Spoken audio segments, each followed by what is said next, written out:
Hello, everybody. You welcome to the Mzalendo Radio. I want you to first listen to what the President of Kenya said about Tanzania, and I'll explain to you something. Listen. Today, in the intertrade between all our countries, Kenya was the leading country in terms of goods and services that we trade in East Africa. Today, Tanzania has overtaken Kenya, and I must commend Tanzania for the progress they are making, that the numbers are growing of trade between our countries. And as the numbers grow, different countries are selling more different products, different services within our common market. It is what it is, and that is why we must work on this consistently together. Sasa nyinyi watu wa Tanzania mko na deni ya wa East Africa wengine. Yes. You have a debt to East Africans. That the unity that was figured out by our leaders, that started with only Zanzibar and Tanganyika then, it must not stop there. And you have an explanation to us why it should not. Hello, everybody. You're welcome again. Now I want to explain. Today, President Ruto of Kenya was very, very honest, and he explained that the Kenyan economy has been overtaken by Tanzania through East African trading. I've always said this many times that Tanzania will overtake Kenya not only in trading but also GDP. Ruto also mentioned the togetherness of East Africa. Tanzania has to lead because Tanzania is a great example between Zanzibar and Tanganyika.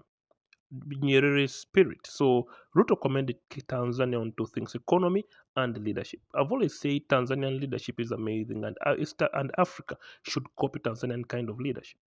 I've also always said Tanzanian economy will lead East Africa one day. But Kenyans now are blaming Ruto under Ruto that Tanzania has overtaken Kenya as East Africa's biggest trading partner. No, it's not Ruto's blame. This was predicted more than 10 years ago that Tanzania will overtake Kenya.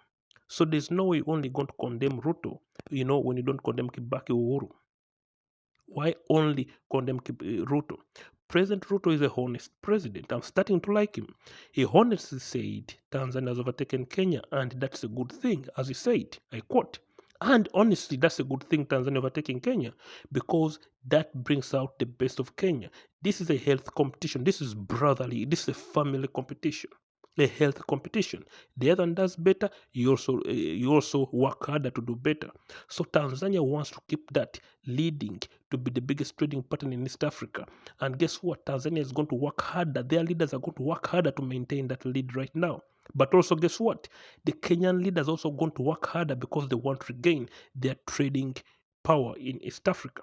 What does that do? It brings out the best of leaders. The leaders are working harder to develop East Africa. Because now Tanzanian leaders right now, they are working harder to see that they maintain that lead. And the Kenyan leaders also right now is saying, no way, I want also to overtake to regain my glory back. You see? So what does that do? It brings leaders that are working harder and better. This competition is health competition again. And I think we should acknowledge Ruto, to be honest. Kenyans who are mad in the comment sections on Citizen TV when Ruto was honest, he said Tanzania has overtaken Kenya. No, you don't have to be mad. You have to clap and say, now let's make our leaders more accountable. Because Ruto was honest. Do you want a leader who's going to lie to you? Ruto was honest, and it's not Ruto's fault. This was predicted way before Ruto became the president of the Republic of Kenya. So, also Ruto mentioned leadership and East Africa's togetherness. Tanzania has to lead by example because Tanzania is already there. Tanzania, we owe them a debt. Tanzania has to remain together, an example for East Africa. When I also say Tanzania's leadership is amazing leadership, now you see Ruto has also talked about Tanzanian leadership. President Museveni has also talked about Tanzanian leadership. Tanzania is not that perfect, but they are good. They're amazing. Their leadership is better than many African countries. And let me go back to the economy. You see, as I said, this is good. It's going to bring out the best of Kenyan leaders because Kenyan leaders want to gain that glory back of being the biggest trading partner in East Africa. But Tanzania doesn't want to lose that glory right now. Tanzania is like, no way, I can't lose my glory that I've regained. So the leaders are going to work harder to maintain that glory. Guess what? Then you the citizens are going to benefit more. You wanna hitch, wanna hinch. You see? Also, this is not a surprise when they said Tanzania was going to overtake Kenya. How many landlocked countries is Tanzania bordering? Malawi, Zambia, Rwanda, Burundi, Uganda. Those are 5 countries, and Eastern Congo. Those are 6 countries. How many landlocked countries is Kenya bordering? Uganda, Ethiopia, South Sudan. Only 3 countries. So there's no way Kenya was going to lead this for long. I've always been explaining this. If you understand economy and geography, you'll understand that Tanzania has a big advantage. So Tanzania overtaking Kenya is not a big surprise. Tanzania is nearly bordering 5 landlocked countries that depend on them for the export of their goods. Kenya is bordering 3 landlocked countries. You can add on Kenya also because Eastern Congo also uses Kenya. Eastern Congo also uses Mombasa Port. So you can add on maybe Eastern Congo even if it's not bordering Kenya and say 4. So Tanzania having more countries that are bordering them, that's an advantage of them over Kenya if you understand geography. You see? Now another thing I always explain is the Tanzania rail trail. I always explain the Tanzania Railway Master Plan. It's going to boost the Tanzania economy more because China is going to renovate to work on the Tanzania Zambia railway, the Zambezi railway. And that's also going to boost the Tanzania economy way more.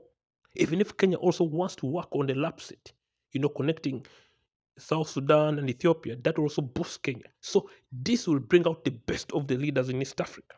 What's your take on this? I'll appreciate if you leave a comment because I'm proud of Tanzania, but I'm also proud of President Ruto being honest and telling Kenyans the truth. You Kenyans who are mad that Tanzania has overtaken, you guys don't understand geography. You need to be thankful because your president being honest, that means he's going to work harder to see that it tries to maintain, that it tries to regain that glory of Kenya's economic power in East Africa. And Tanzania leaders are also going to work harder to see that they maintain that power. So I'll appreciate if you leave a comment and kwaheri. Tuko pamoja, watu wa Afrika Mashariki.